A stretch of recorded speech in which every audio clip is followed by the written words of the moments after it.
12장 욕심 가득한 소작농들 이야기. 예수께서 그들에게 여러 이야기를 들려주기 시작하셨다. 어떤 사람이 포도원을 세웠다. 그는 포도원에 울타리를 치고 포도즙 짜는 틀을 파고 망대를 세운 다음에 소작농들에게 맡기고 먼 길을 떠났다. 수확할 때가 되자 그는 수익을 거두려고 소작농들에게 종 한 사람을 보냈다.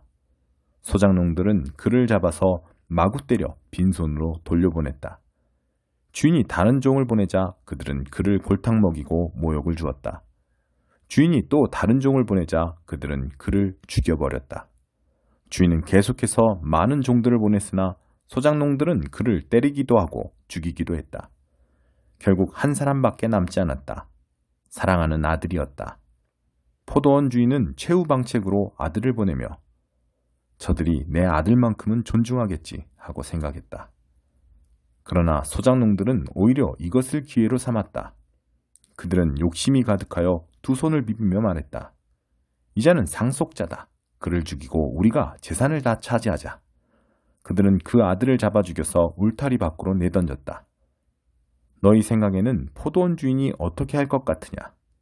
맞다. 그가 와서 그들을 다 없애버릴 것이다. 그리고 포도원 관리는 다른 사람들에게 맡길 것이다. 너희가 성경을 직접 읽어보아라. 석공들이 내버린 돌이 이제 모퉁이 돌이 되었다. 이것은 하나님이 하신 일, 눈을 씻고 보아도 신기할 따름이다. 대제사장과 종교학자와 지도자들은 당장 예수를 잡고 싶었으나 여론이 두려워 참았다. 그들은 그 이야기가 자기들을 두고 한 것임을 알았다. 그들은 서둘러 그 자리를 떠났다. 황제의 것, 하나님의 것. 그들은 예수를 그들의 올무에 걸리게 하려고 바리새인과 헤롯의 당원 며칠 그분께 보냈다. 뭔가 책 잡힐 만한 발언을 하게 해서 그분을 잡을 심산이었다. 그들이 다가와서 말했다.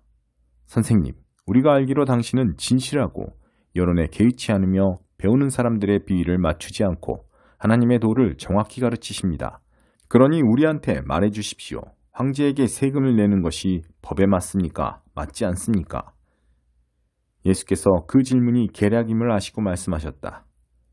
왜 나를 속이려 드느냐? 동전을 가져다가 내게 보여라. 그들이 예수께 동전을 건넸다. 여기 새겨진 얼굴이 누구 얼굴이냐? 그리고 이 위에 있는 것이 누구 이름이냐? 그들이 말했다. 황제입니다. 예수께서 말씀하셨다. 황제의 것은 황제에게 주고 하나님의 것은 하나님께 드려라. 그들은 말문이 막혀 입이 떡 벌어졌다. 부활에 관한 가르침. 부활의 가능성을 일절 부인하는 사두개파 사람 몇이 예수께 다가와서 물었다. 선생님, 모세는 기록하기를 남자가 자식 없이 아내를 두고 죽으면 그 동생이 형수와 결혼해서 자식을 낳아줄 의무가 있다고 했습니다. 한 번은 7 형제가 있었습니다. 마지가 결혼했는데 자식 없이 죽었습니다. 둘째가 형수와 결혼했으나 역시 자식 없이 죽었습니다. 셋째도 그러했습니다. 7 형제가 다 차례대로 그렇게 했으나 자식이 없었습니다. 마지막에는 여자도 죽었습니다. 7 형제가 모두 그 여자의 남편이었습니다. 그들이 부활 때 다시 살아나면 그 여자는 누구의 아내가 됩니까? 예수께서 말씀하셨다. 너희는 크게 잘못 생각하고 있다. 첫째로 너희는 성경을 모른다. 둘째로 너희는 하나님께서 일하시는 방식을 모른다. 죽은 사람이 살아난 뒤에는 결혼할 일이 없다. 그때 사람들은 천사들처럼 되어서 하나님과 최고의 기쁨과 친밀감을 나눌 것이다. 그리고 죽은 사람이 다시 살아나는지에 대해서인데 너희는 성경도 읽지 않느냐? 하나님께서는 떨기나무에서 모세에게 나는 아브라함의 하나님, 이삭의 하나님, 야곱의 하나님이다 라고 말씀하셨다. 이었다 라고 말씀하지 않으셨다.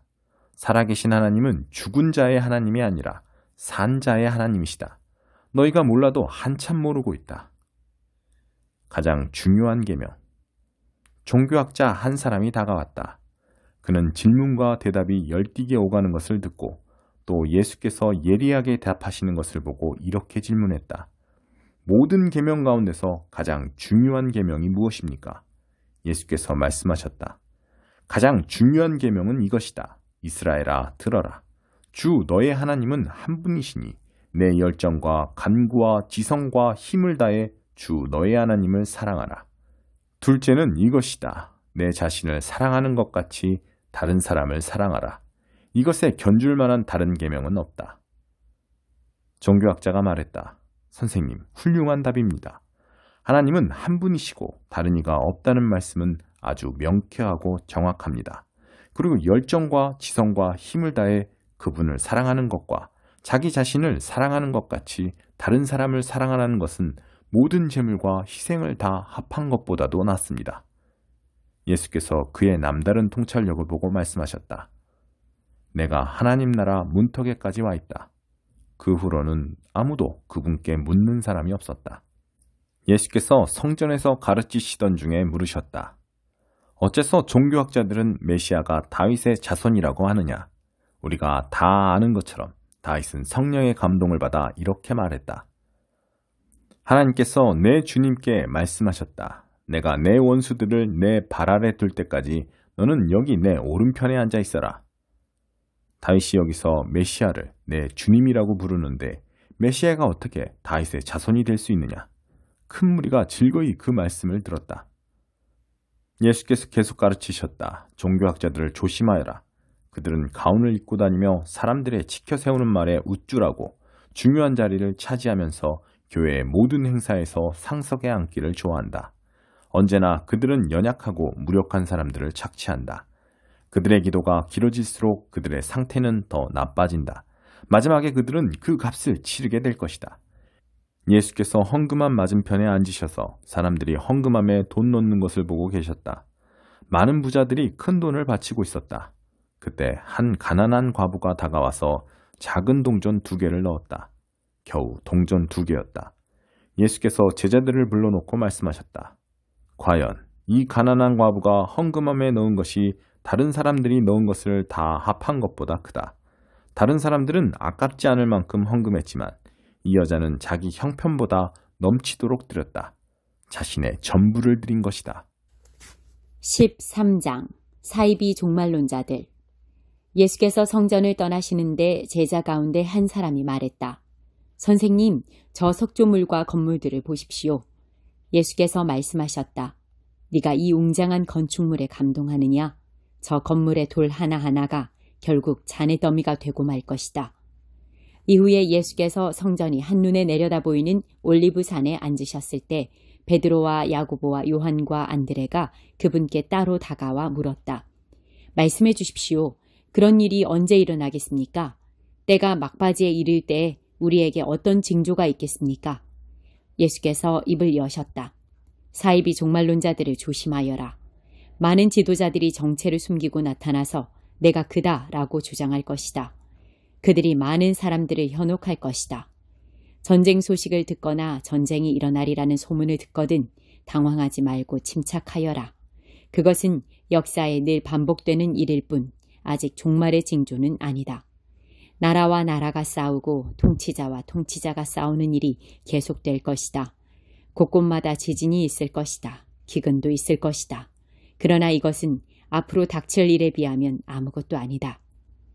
또 조심하여라. 사람들이 너희를 법정으로 끌고 갈 것이다.